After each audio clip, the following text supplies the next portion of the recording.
This is Lemon's Car Spotting. You post to Instagram with the hashtag Lemon's Car Spotting. We pick the hooptiest. They are so incredibly terrible. And which one we want to become a real Lemons build. It does car-like things. I've been pushing for one of those in Lemons too, and those are very affordable. Hey, it is Nick. It is Eric. This is Lemon's Car Spotting. Before we get started, we're going to do a quick callback to a story that I told possibly once, possibly 10 times about seeing a Cutlass Sierra wood panel wagon in Tokyo.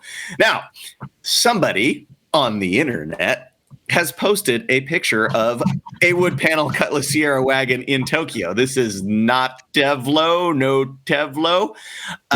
And the first thought I had was, is it the same Cutlass Sierra wood panel wagon in Tokyo? So I pulled up my own picture, and the answer is kind of no.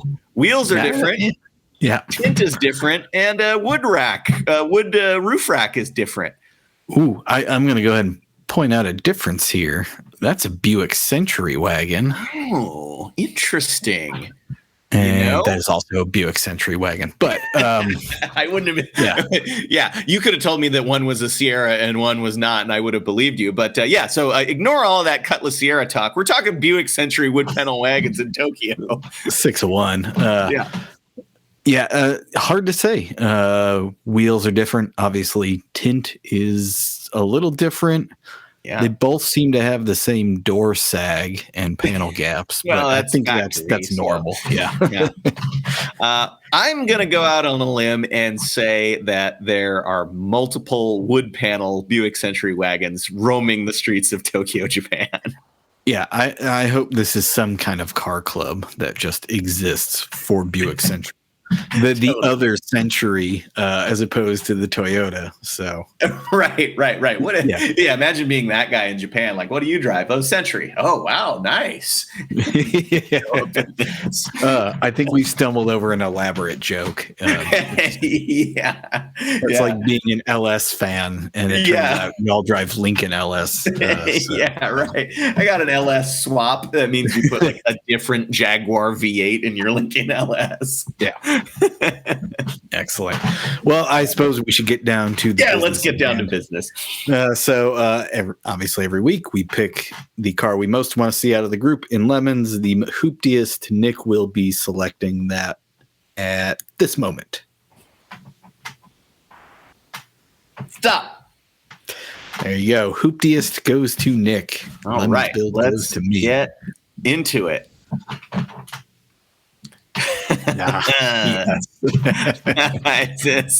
Oh man, actually I was just at Alloy Motors, a hot rod shop here in Oakland, run by Lemons racer Jeff Gates, and he had a 70s Ford, I think, custom van with a rainbow scheme.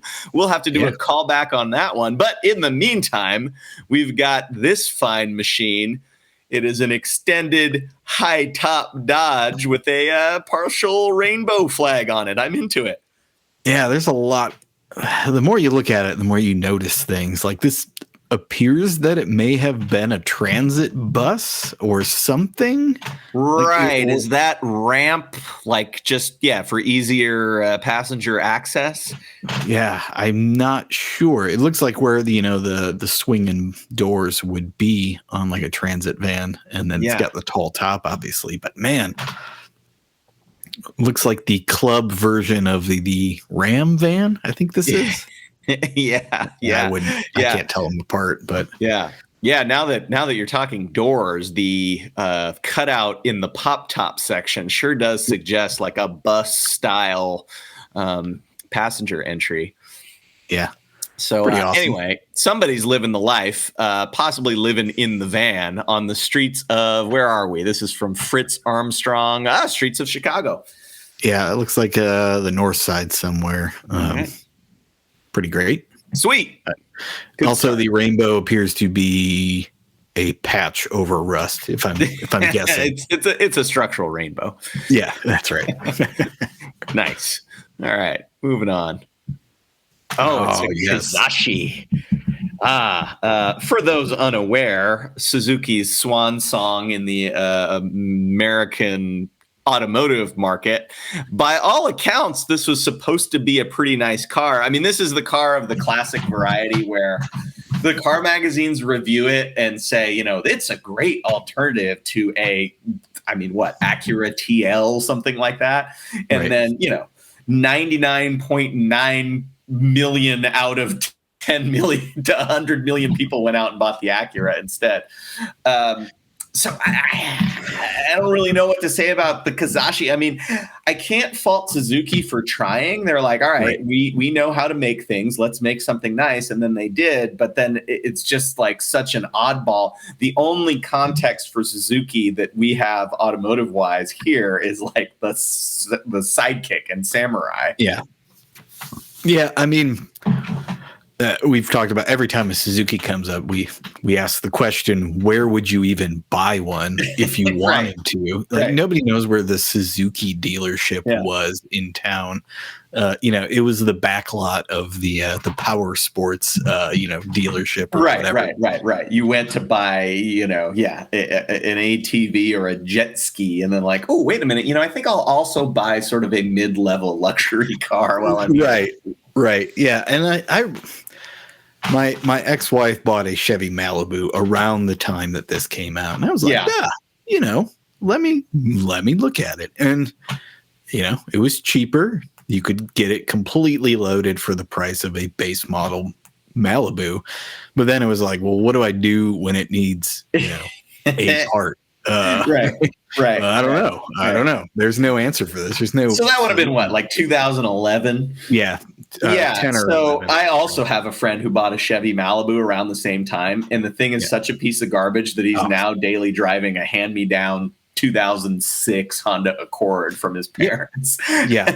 In retrospect, I probably would have rather have tried to solve the problems of the Kizashi than deal with a Malibu. But in any case, I feel like they made a turbo version of this that made like 270 horsepower.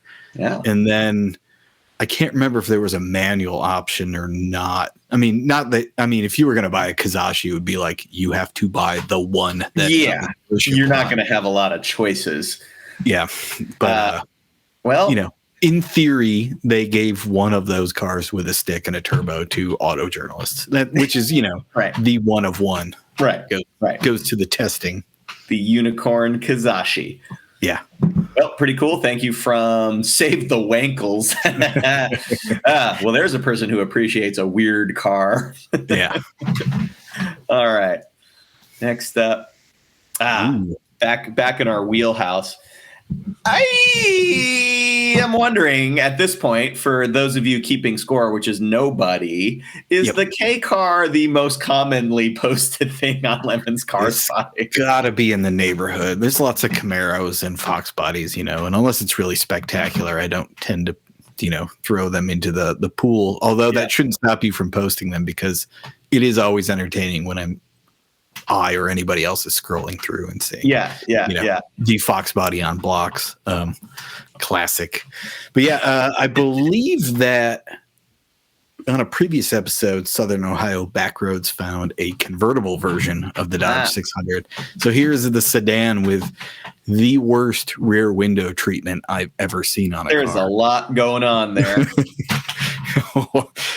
I mean, I don't know how many because they couldn't get, if they had made the glass in the door be the whole door like a normal car, somehow it wouldn't roll down because they didn't think of that. That's a possibility.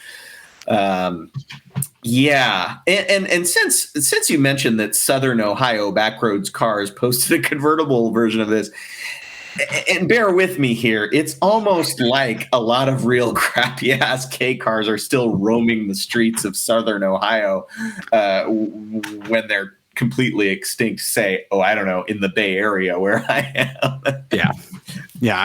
I don't see very many original ones. 600 was one of the original K cars. I couldn't tell you anything more about it. There's got to be somebody who's got the full K car collection. And including all of the derivatives. What's the J car or something that was P semi-based? I'm sure this was a 2.2 or the Mitsubishi 2.6 Hemi. Was the optional, Astron. The Astron engine. Not a good engine. No, emphasis on the ass.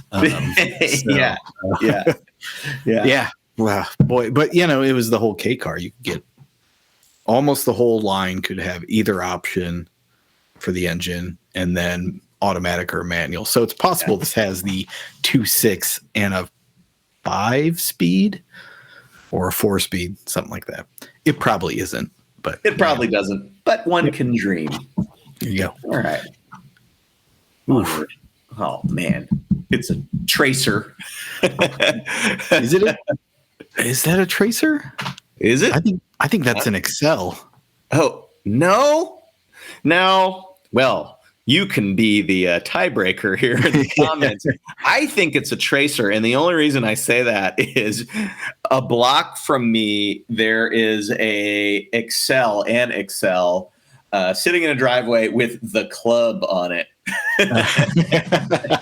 I'll have to car spot that one myself, because that is the most aspirational thing I've ever heard in my entire life. The whole thing going on. No, I'm going to say that this is a Tracer, and actually, well, I guess the Tracer replaced the Lynx.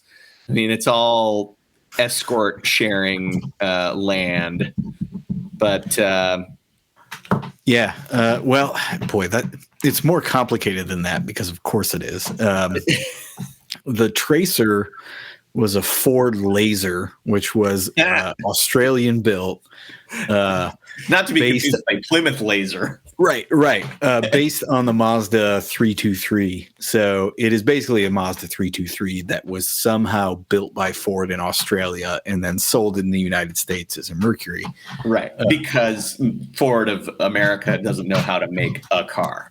Uncar. Yeah. So I think they sold the Lynx alongside this for a couple years. And the next generation of the Escort was based on the 323, and they put a better motor in it and stuff like that. We've given a lot of crap to American car companies for their inability to market their own products, primarily General Motors, and deservedly General Motors. But imagine that you are the head of Ford or Mercury North America marketing, and they're like, we have the Lynx and the Tracer. Like, all right, well, what's the difference in the two markets? And then you have to sit down and then just sort of like galaxy brain the logic of what the difference is between the two.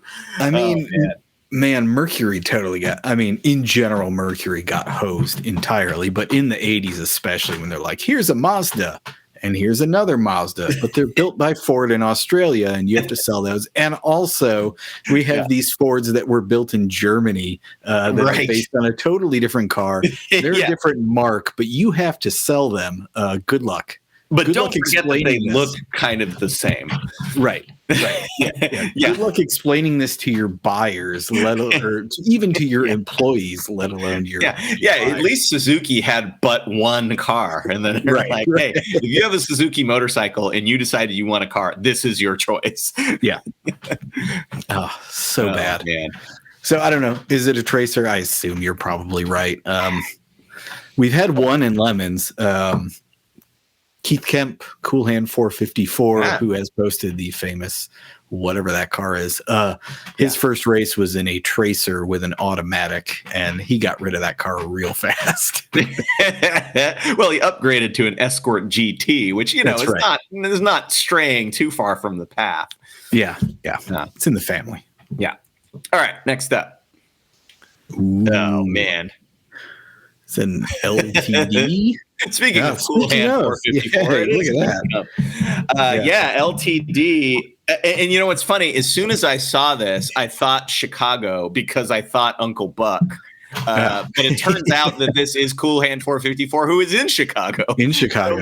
So I'm just being reinforced that like every fifth car in Chicago is one of these. There are a lot of big Panther later than this, but Crown Vics and Grandma Keats and town cars started seeing a lot of them recently in the last 5 years in Chicago. So this one's a bit older. I don't know, mid 70s, late 70s, something like that.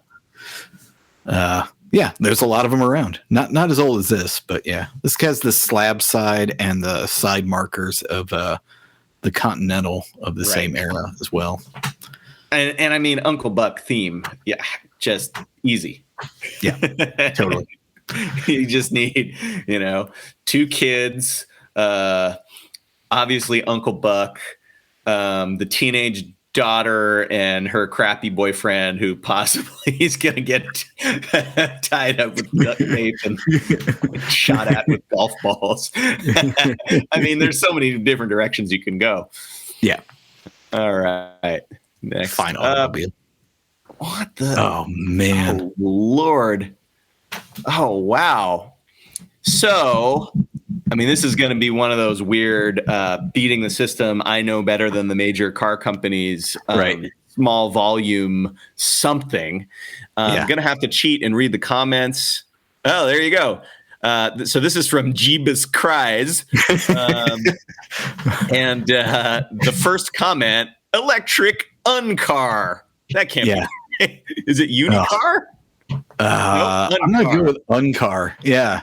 I mean, before 7-Up was the Uncola, this is the Uncar, I assume. Well, I say that. I mean, this looks like 1979. I mean, it looks like 1979, but it could be 1990 for all I know. God, I assume that the Uncar was exactly like the Uncola, where it was like, it's not a car, it's an Uncar. And it's just super weird and terrible. Change your way of thinking with 8,000 pounds of lead batteries and a 9-mile range. Now, let me just say, now that we're in sort of the dawning age of EVs becoming mainstream, back then, 40 years ago, if you made an EV, you had to make it look weird because you figured that, somebody who wants an EV wants to be part of the new future, and they will want something that looks totally weird. This was a theory that was almost completely debunked by the original Prius versus Insight battle, where you had the Insight that looked like it was from Star Trek and the Prius that looked like the most generic little car, and everybody bought the Prius. Now we're at a stage where we kind of still have the same problem where, like, all right, like, what's that Kia called? It's like the EV6 or something. And it's like, no, we just want something that looks like a Golf. Like, come on. Like, what are you trying to, like, it's the Uncar for 2022.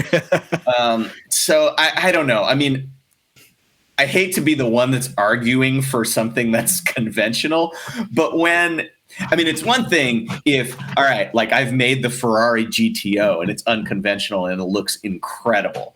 Right. But if you're being unconventional and you look like an Uncar, then like, you know what, dude, stick to what you know. Yeah. Jesus. I mean, where do you even start? I Googled this. I cheated, which I don't normally do, but it's so weird. I had to look it up. It actually is 1979. So. It not only looks like 1979, it is. It is. Yeah. I mean, it's obviously fiberglass, at least in the front, and probably the whole thing. What I read said 6 lead acid batteries, so like 800 pounds. Yeah, I was gonna say 6 extremely gigantic lead acid batteries, and 32 horsepower, and for some reason a 4-speed manual transmission. So, all right, a lot of strange choices going on here. It looks like somebody.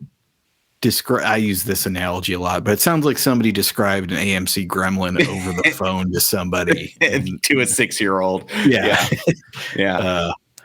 Man, I cannot fathom how terrible the build quality must be on everything in this car. Yeah. Oh, man. Well, spectacular find. I have never seen one. All right, moving on.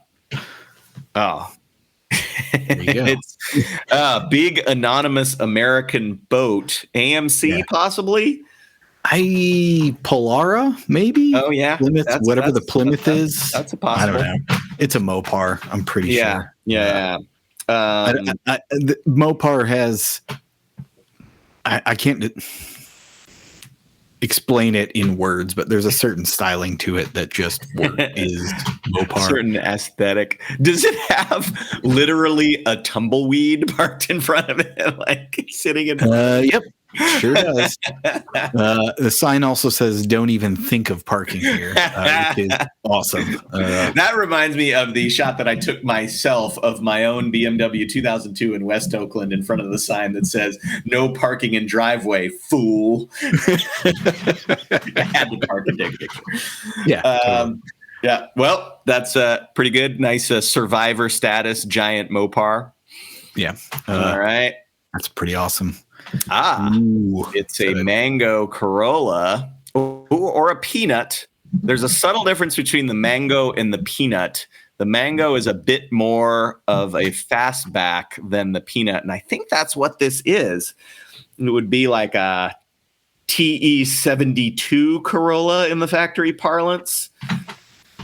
I mean, it looks amazing. Like, the dog dishes are still on it. It has all the trim.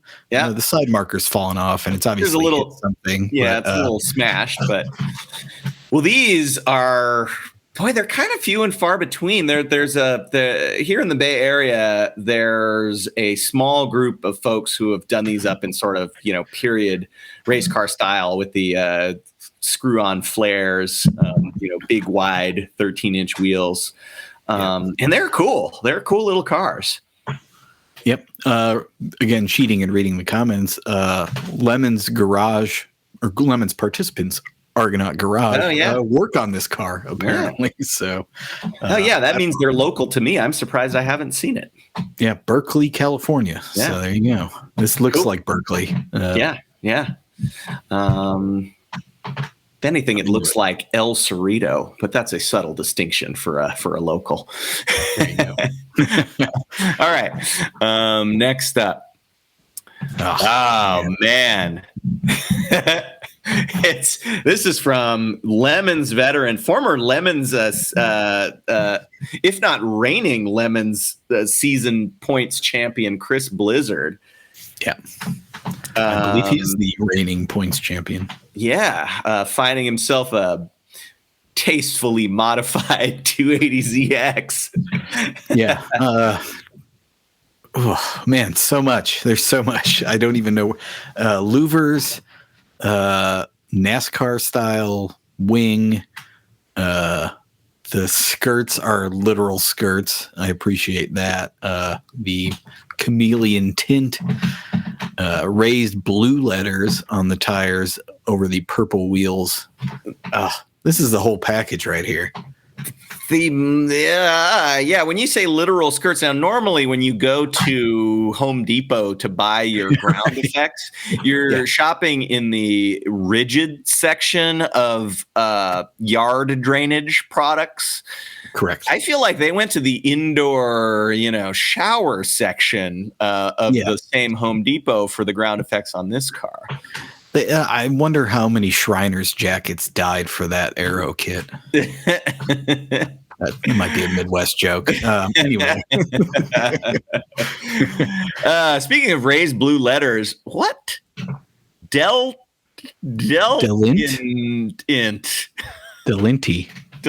The well-known Delinti 205 6515, is that what it says? Yeah, why not? I mean, you got to get that sidewall on your vintage car to give it the proper proportions.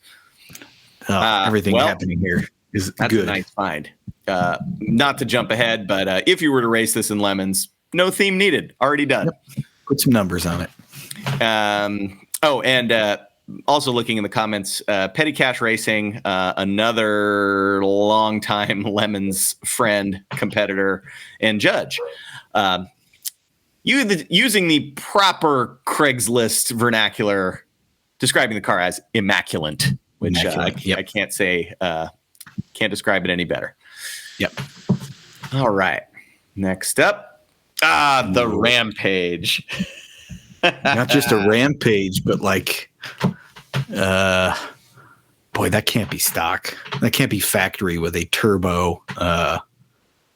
With a turbo at all, but it says turbo. Those are the wheels from like from the Shelby CSX. Yeah, I would guess it has many of the swap from it. This is coming from Rusty Bolt Racing, which, by the way, team we haven't seen in Lemons in a long time, I don't think. But they had a Porsche 944 done up like a 956 with the huge wing on the back of it. Yeah. That is one of my favorite Lemons cars. I never got to see it in person, but the photos of it are immaculate. So bring that car back so we can see it in person.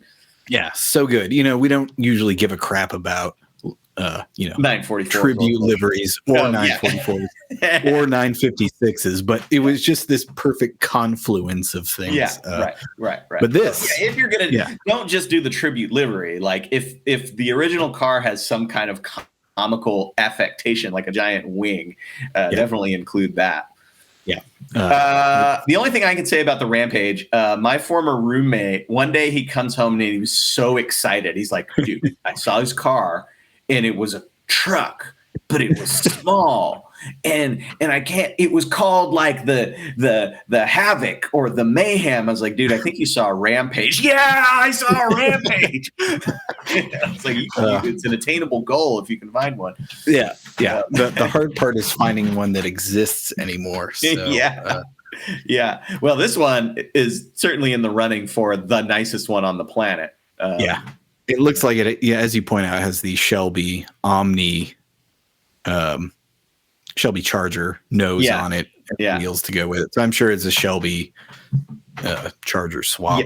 Yeah, and it says Shelby on the windscreen. So there you go. Oh well, hey, there you go. And it looks like it's like possibly in the back of the Porsche dealership, which I also like. That is also excellent. Oh man, trolling Porsche people is something that everybody should partake in. Agreed. Make sure you tune into Lemon's World soon, or. All right. Anyway, let's move. Let's wrap it up. I'm gonna go. Man, I don't think there's any question this week for the hooptiest. And it's got to be the Uncar. I mean, what's more hoopty than an Uncar? I think that that little notch in the hood is sawzalled out because it was permanently closed, and then they were like, you know what? I just got to get in there. I got to do whatever it takes. And it really hints. I mean, I'm not sure because I can't really see, but it looks like the fiberglass is about 1.5 inches thick right there. Oh yeah. There's no weight saving. It still weighs like 900 pounds. Yeah. Also, it has the 70 safety bumper that weighs also 800 pounds. Yeah. Plus the lead acid batteries. This is a 4,700 pound car for sure. Yeah. I mean, if we're going to go with Lemon's builds, I mean, there's some good stuff going on. Obviously, Dodge 600, Kizashi. Haven't seen a Kizashi in Lemons. That old Corolla is great. The Z31 obviously slaps some numbers on it, but fire up the daily double sound because I mean, yes, look at this. Now, I completely agree. Once you buy your Uncar and you're prepping it for Lemons, please send an email to Tech Boss John Pagel to make sure that it is safe, because I do have some doubts that it would be right out of the box. But, put enough metal in there and you can probably make it indestructible. Yeah, I mean, you can run it. Obviously, there's still the $50,000 prize for winning a Lemons race with an electric vehicle. Gonna say that's unlikely in this situation, but you never know. Alternatively, I have no idea how the mechanicals are laid out. Neither does anybody else. I'm certain of that. But put a 2001 Honda Civic D17 in this thing, and you could probably make that work somehow. Absolutely. And, you've got yourself a Lemons car. I'm sorry, a Lemons Uncar. There you go. And on that note, that'll do it for this week. Keep coming with the great posts and finds, and we will review them on this channel. Oh, man. Imagine the Uncar with the Uncola theme.